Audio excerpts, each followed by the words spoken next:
6 years ago, I met a young high school girl. I was actually a pastor of students, and I met this girl, and she told me she was in the foster care system.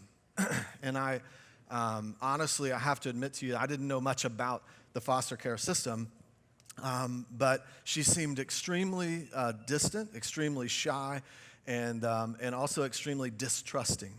And so I didn't know exactly what to do, but I just told my team, I said, hey, let's just keep loving this girl as much as we can, and maybe we get to know her, maybe something comes of this, I don't know. And so if you fast forward 6 years, my wife and I were essentially, we were convinced we couldn't have kids. And we've been trying for a few years, and just nothing was happening.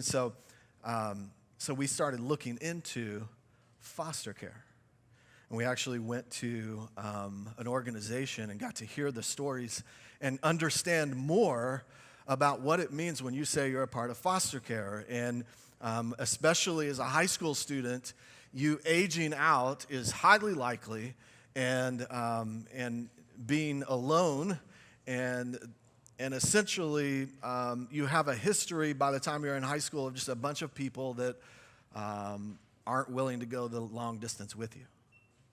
And so it can be suicide, homelessness, as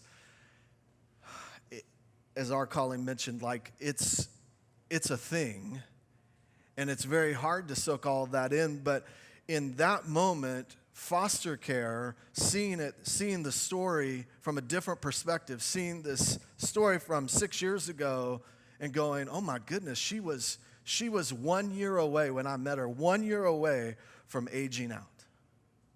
1 year away from either being homeless or aging out of a system that then, where's she going to go to school? How's she going to afford anything? Like, what is she going to do? And seeing that perspective gave me like, okay, that was a good story when I heard it 6 years ago. But the meaning and the point and the freshness of this story was, man, it was important to me. It was enlightening to me. It was expansive to me. It was new to me, and it was helpful for me in my life. As a human, I felt like I became a better human because of this new perspective, putting on a fresh pair of specs onto foster care. Today, and over the next several weeks, we are going to be in the middle of a series of messages where we're going to look at some stories in the Bible, okay? And some of these stories, for some of you, if you grew up maybe in church life or in faith, you've heard these stories, and maybe you would say, yeah, I've heard that story 1,000 times. It's a good story. But I don't know that it really resonates with me today or whatever. And then some of you in the room, which is awesome, you would say, yeah, I've heard that story from the Bible, or I've maybe heard mention of that story. And in reality, Hugh, I don't even think it's relevant. I don't think that it's true. How could that happen? Like, how could that story happen? And here's the thing. Regardless of where you're at today, what I'm hoping over the next several weeks is that all of us would be willing to put down whatever specs we have, whatever perspective we have of this particular story that we're going to look at, and be willing to put on a fresh pair of specs and go, maybe there's something more. Maybe there's a different point. Maybe there's a fresh perspective that would be helpful for me.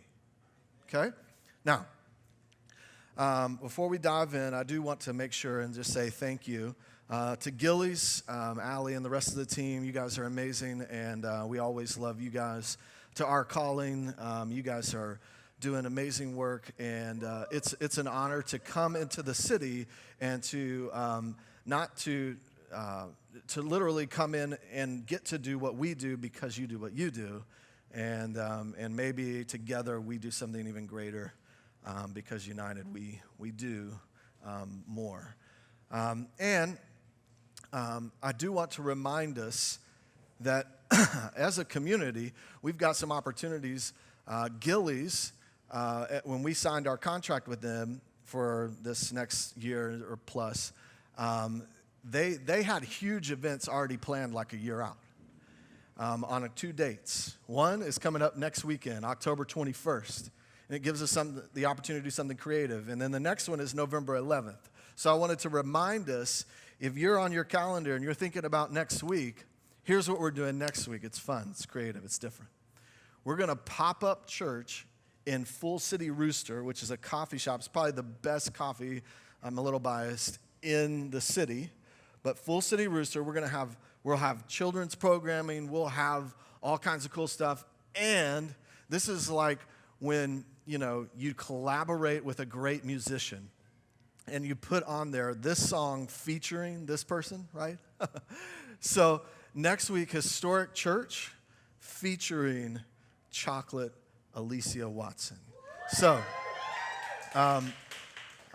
we love Chocolate. We love empowering all kinds and all types, and she is a female leader in our city that's crushing it. And to give her the moment just to preach and teach from her life and from her faith is an honor. So, Chocolate, I'm looking forward to it. You better bring it, girl. And if you do, they might replace me. So, hey. But anyway, so I'm looking forward to that. November 11th, it's the first of many, what we call the Much Love Movement. The Much Love Movement. That is, instead of actually meeting in a physical space for what most people in America call church, is never a space. It's a people. It's a community. And so what we're going to do, we say we're community first. So we actually are taking a whole day during the time we would be at church from 3 to 6. We're taking that moment and we're going to go serve out in the community together. There will be multiple Much Love movements. I know one will be down in Bonton with Redeemed Women. We're working out details of doing one with Our Calling as well. And then we're looking at another one at Trinity River Mission. But we'll let you know the details and the different opportunities. There will be kid-friendly moments as well, so you can bring your whole family and serve. But I'm looking forward to that. November 11th, we're going to actually go out and be the church, which is a novel idea, right? So we're going to go do that. So anyways, looking forward to that. Let's jump in. It's been raining a lot. Anybody notice here in Dallas? Now, if you're watching online, we love you.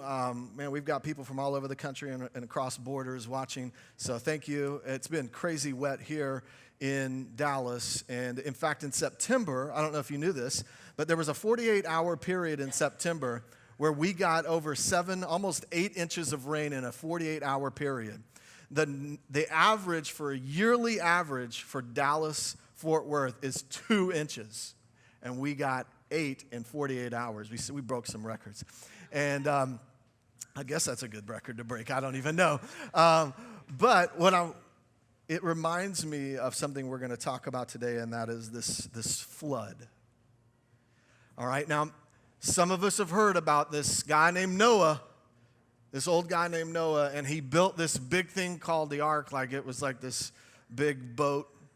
Right, and he put all the animals in. How many did he put in? 2 by 2. And like there's songs about it. Like everybody's got this, right? Not everybody, but most of us have heard these stories, and especially this story of a flood. But I want you to know something as we look at this flood from maybe a different, fresh pair of glasses today, and that is this: that in ancient times, in the ancient stories, we would have heard the Babylonians, the Sumerians, the Africans, like they would have been telling stories about floods. Floods was a very normal part of the narrative, the lore of ancient civilization, ancient people groups. And so it wouldn't be shocking to hear about a flood.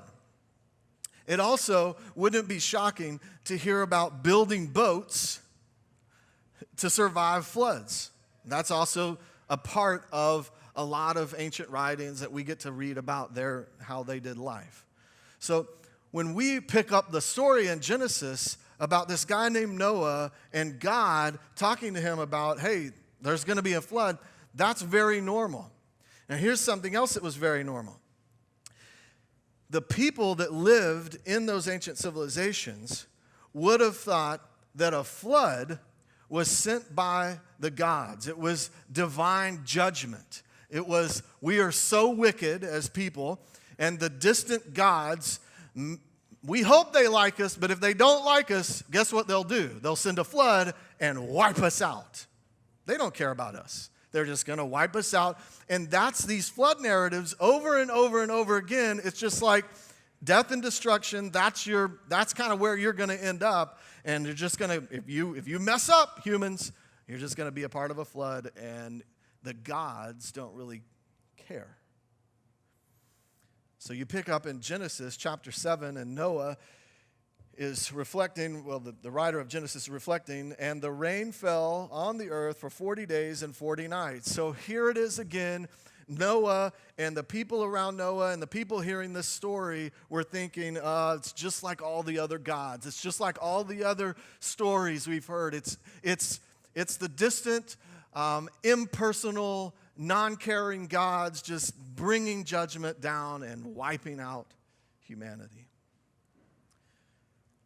And that's how the story starts. But as Chocolate likes to say, but God. Because the story takes a twist. The plot clots and the script flips when God, in Genesis chapter 9, says to Noah, Noah, I'm establishing a covenant with you. A covenant is like a contract in today's terminology. You create a contract, a bond between two people. A covenant was a bond, a relational bond between two beings. And so they created this bond between them. And God says this, here's my end of the deal. We're creating a deal here. Here's my end of the deal. This is never going to happen again, that all life will be destroyed by the waters of a flood. Never again will there be a flood to destroy the earth. God said, this is a sign. I'm going to send a sign of the covenant I'm making between me and you and every living creature with you, a covenant for all generations. In other words, this is going to happen over and over and over again, that I have set a rainbow in the clouds, and it will be the sign of the covenant between me and earth. The script completely flips, and all of a sudden in human history, back thousands of years ago, 4,000 plus years ago, here's Noah, and God says, I'm different. The God of Noah says, all those other gods, they're going to just keep bringing floods, and they're going to keep not caring. It's going to keep being impersonal. It's going to be violent and death and destruction, and that is how I'll handle you, humans. I will handle you as if I'm the master and you're the slave. I'm the owner, and you're just a minion to be just used and abused however I, the gods, choose. But this God is different. He flips the script and says, I want to be personal with you. I want to be in your community. I want to be in your life. I want to give you hope. I want to give you futures. I don't want to just give you a voice. I want to give you a vote. I want to give you empowerment. I want to give you life. Like, he changes the game. This is mind-blowing to Noah and to all the people that are hearing this story. And that is what makes this story last. You see, all those other stories haven't lasted 2,000 plus years. They weren't written down in the Bible, not because they're bad stories, but because their gods, the gods, did not deliver in this way. This God delivers differently. And if you've never seen a map, you've never had Google, you've never had pictures of outer space, you've never seen an airplane, you've never had weather reports, when a massive flash flood comes into your community, you're going to say, man, the whole earth is being like, it's crazy right now. What are we going to do? And who is doing this to us? And why is this happening? And so then Noah sees it different, because all of a sudden, God says, I want to preserve your life.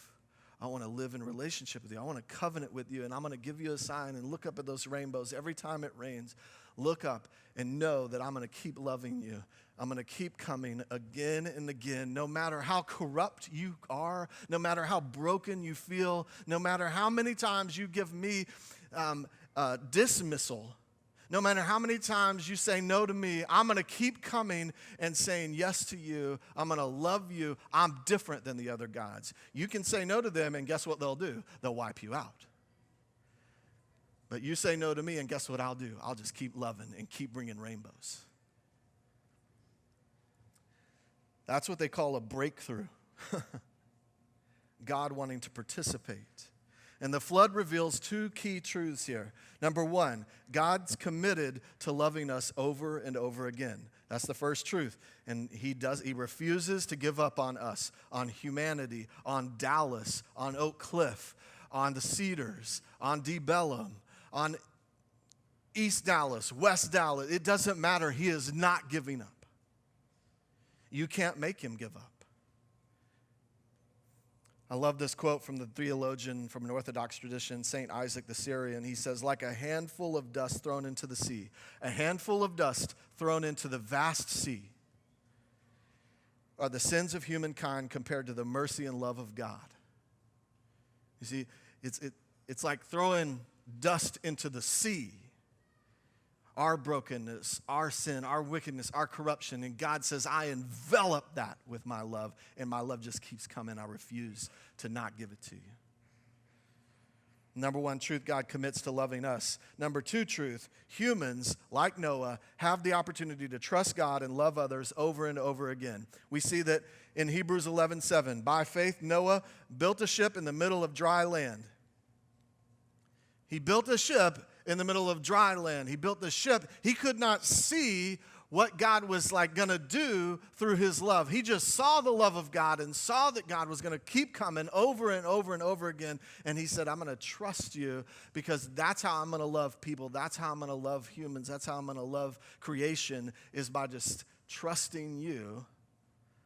I'm going to walk by faith, not by sight, meaning not by seeing everything in the future. I can't see everything in the future. Now, Stephen Q did a great song, and he showed us this idea of having faith, walking by faith. He wouldn't, nor I wouldn't say it's a blind faith that you're signing up for. No. I saw many men, hundreds of men and women and children saw Jesus die on that cross. We've seen humans over history do great things because they loved their communities, because they loved their God, because they loved other people and put their interests above ours. So walking by faith, like Noah did, means I see the love of God, so I trust the future that I cannot see. Seeing the love of God frees you to trust the lead of God. Seeing the love of God, I see the love, and now I trust the lead. And I don't know exactly where we're going. But I'm going to trust the lead. And Jesus comes thousands of years later after Noah, and he becomes love incarnate. So Noah saw the love of God.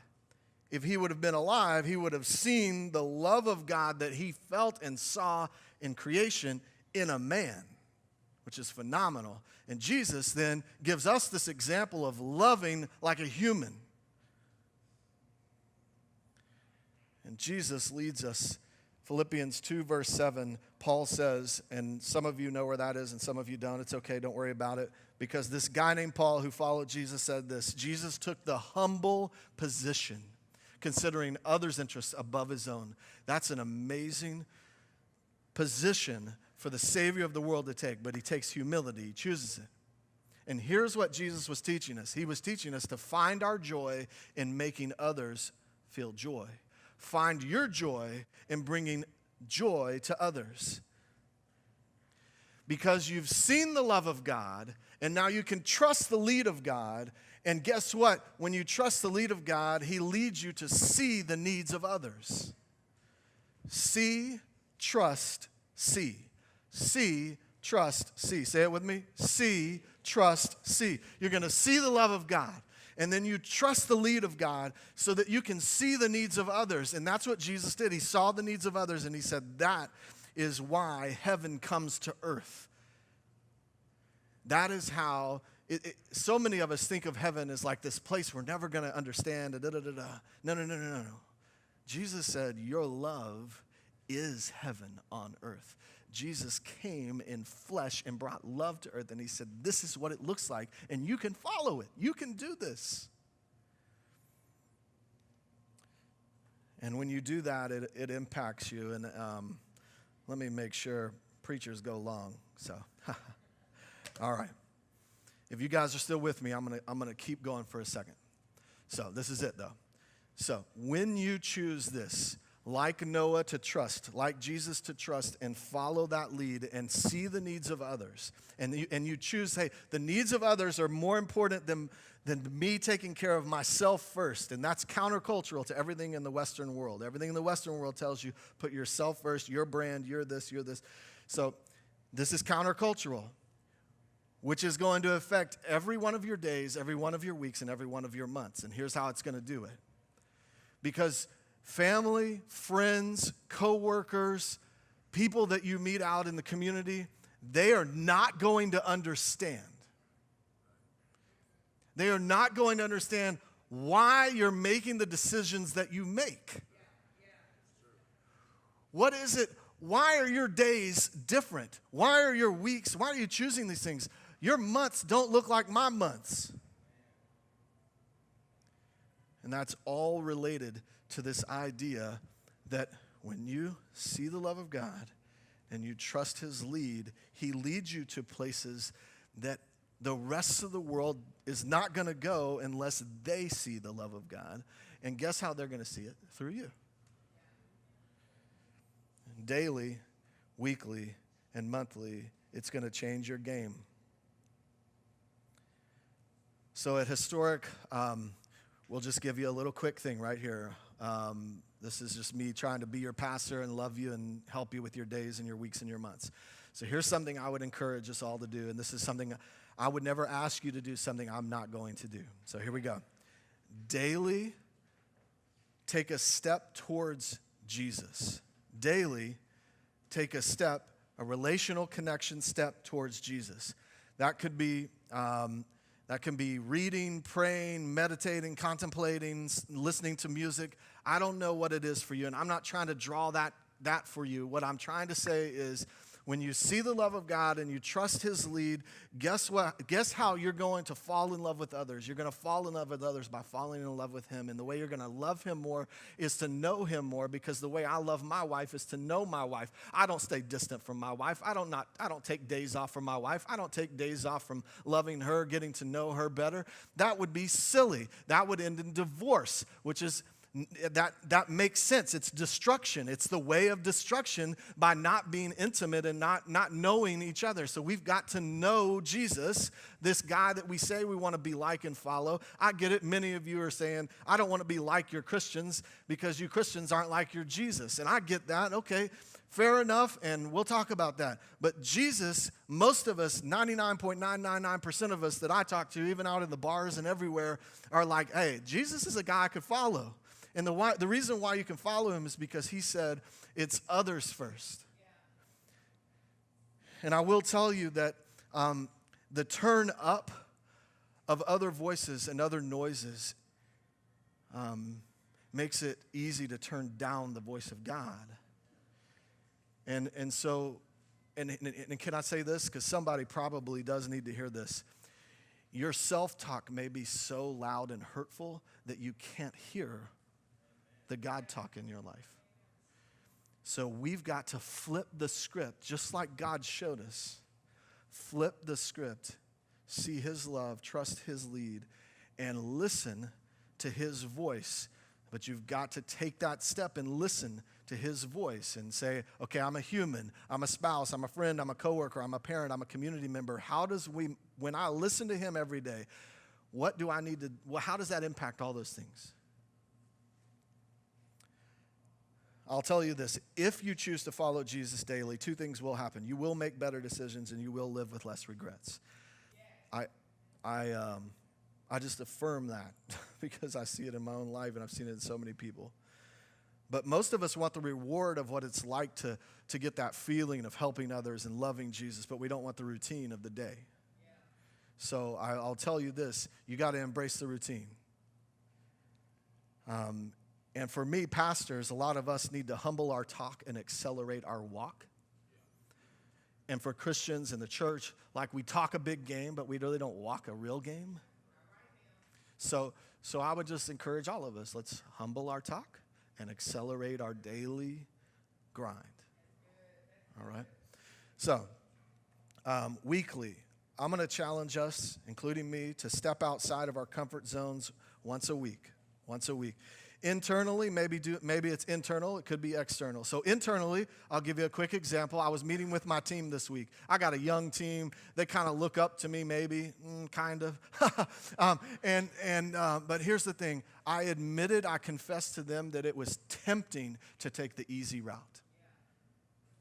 Internally, I want you to know I was embarrassed, and I really didn't want them to know that their pastor struggled with that. But I was thinking about this message, and I was like, no, I got to get uncomfortable. Like, this is how I'm going to become a better human being that's going to shape change in my city, that's going to shape change in this world. I've got to be willing.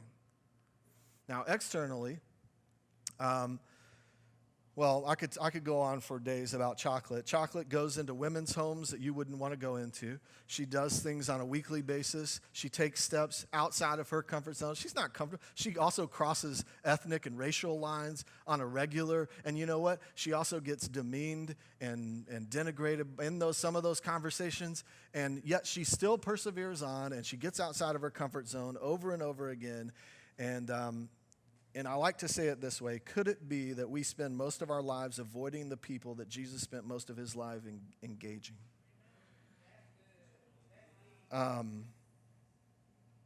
So I do like to ask myself, what would my future me tell me to do?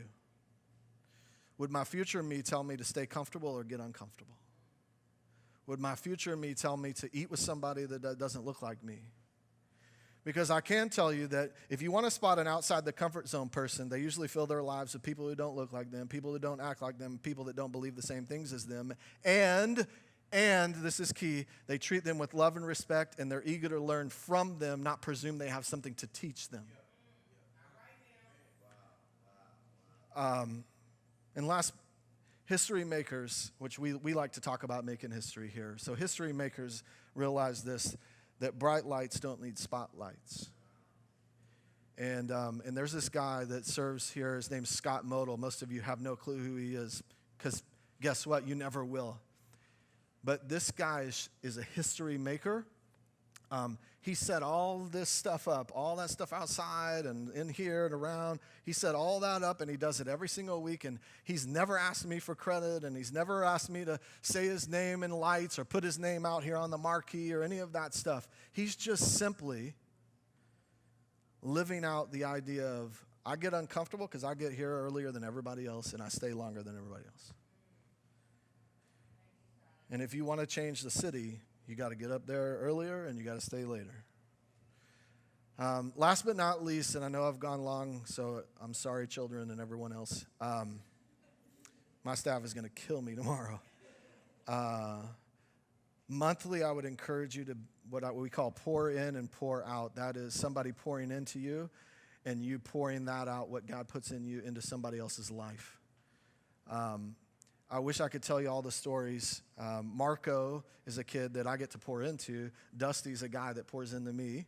I don't want to tell you about me. I want to tell you about Mary Duncan, and I don't want the picture yet, but Mary Duncan is a fourth grade teacher, okay? She's been a fourth grade teacher for years and years and years. She just so happened to mentor someone you may have heard of. And so I think we've got a picture. She mentored Oprah. And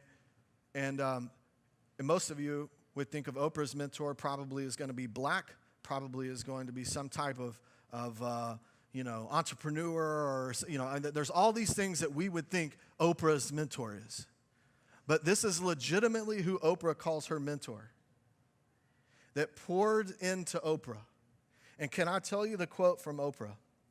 My first true liberator who made me feel that I mattered was Mary Duncan. See, we have the opportunity to be poured into by someone that says you matter, by someone that liberates and sets free and activates our what's in us. And we have the opportunity to set that free in other people. So I'm super proud of Oprah. In 2017, she took 6 elementary kids. I think we've got a picture of them in Washington, D.C. These 6 kids said, I'm tired of playing video games and watching TV. What can we do? And they got literally mentored by Oprah. Don't ask me how. And they started a company called Junior Flips. They flip houses. They're 7 to 13-year-olds. They own their own company. She's empowered them. But she said, okay, somebody poured into me, liberated me, and now I'm going to pour out to someone else and liberate them. Seeing the love of God frees you to trust the lead of God, to see the needs of others. And it'll change your days, it'll change your weeks, and it'll change your months. I want to end just by a quick moment of meditation. Don't. If you're new, it's not weird. It's awkward for me too. So just get with it. Act like we're in yoga or something. If you would just close your eyes for a second.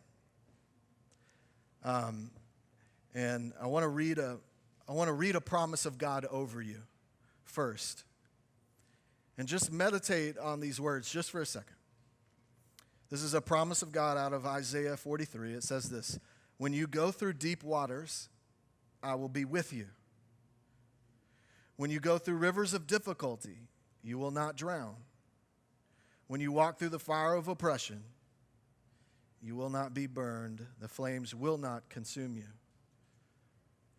Just think about this God that loves you and is with you through everything. He's with your friends. Some of your friends are going through hard moments. Some of your family members are going through difficult times. You may be thinking and going through something at work or in your house. Like, that's the promise. Celebrating that love of God, let's meditate on one more thing. Think of someone that does have a struggle or a need that you can help meet this week. Think of someone, a specific person, get them in your mind, that you can help, that has a struggle or a need that you know, hey, it's in my power to help them this week.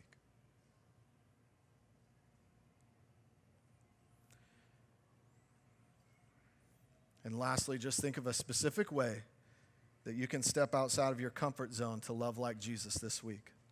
Maybe it's a phone call you make, maybe it's a text. How can you step out of your comfort zone? Have a conversation. So God, we're so thankful for your over and over again love. And as humans, we seek to be better with our days and our weeks and our months, to do more for the greater good and for the good of our own souls by finding joy in bringing joy to others. In Jesus' name, amen.